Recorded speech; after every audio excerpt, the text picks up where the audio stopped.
Welcome back to John Cleese Car Audio. My name is Connor. Today I'm going to be showcasing a job we've done on a Range Rover Vogue. This is a chassis code L322, which is the same shape they ran from 2002 all the way up to 2013. Now these are notoriously bad for the audio systems going wrong in them, whether it's just general fault or whether it's water ingress in the boot. This one actually has gone wrong. Range Rover wanted about £7.5 grand to replace it all. Pointless really fitting a system that's like 15 years old and paying that amount of money for it, so it's into us to have a new system fitted. Now this is a 2012 model, so this is the facelift that ran from 2010 to 2013. A little bit more tricky to install, but still possible. This is the one with the digital dashboard style, this shape. Oh, wait for it to focus, there you go. Now we've installed in this one a Kenwood screen multimedia system. We have bypassed all of the gubbins that are in the boot. I'll show you what's in there in a second now. So none of the stuff in the boot is still there, operation in the background, which means if any of it was to go wrong in the future, it wouldn't matter because everything now is run off this new Kenwood. Now let's show you what it looks like and what we've done. So this is the DNX Kenwood 9190, which is their top of the range, best model, flagship model going.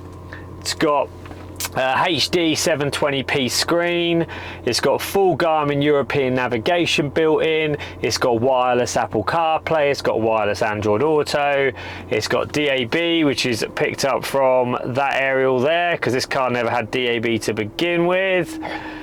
Right, let's boot it up.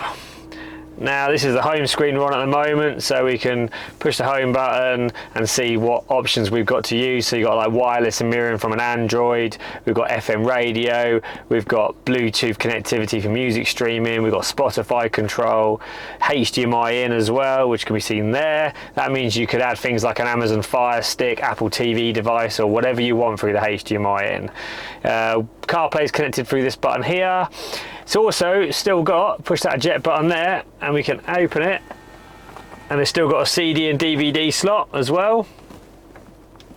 This motorized mechanism also means you can actually tilt the screen depending on the angle of the dash. This car obviously doesn't need it, but just for example, you can angle it. So if the screen was like lower down, you could have it tilted up at you. Let's put it back to 0. Now we've got most things working. This is standard, so we've got reverse camera, that works, that's the original one. We've got all the steering wheel controls to work, including phone buttons, so they've got track up and down, volume, phone buttons all working. Let me show you around the back and you see what we've done in the boot.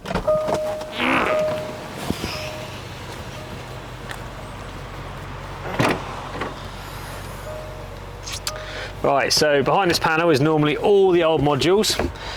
Instead, what we put in there is an Audison 5-channel amplifier.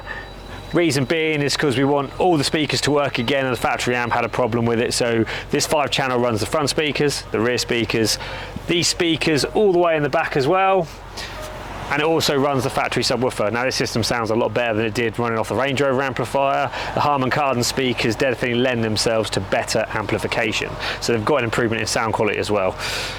All the stuff's here for the customer, so they can put it back to standard as well. But yeah, all good, all finished, job's done. If you've got an L322 with issues and you want to know what's possible on your model, whichever year it may be, then drop us a line. My name is Connor, the email address is info@johncleese.com. Don't forget to like and subscribe to our channel on our YouTube. But for now, signing off, see you later.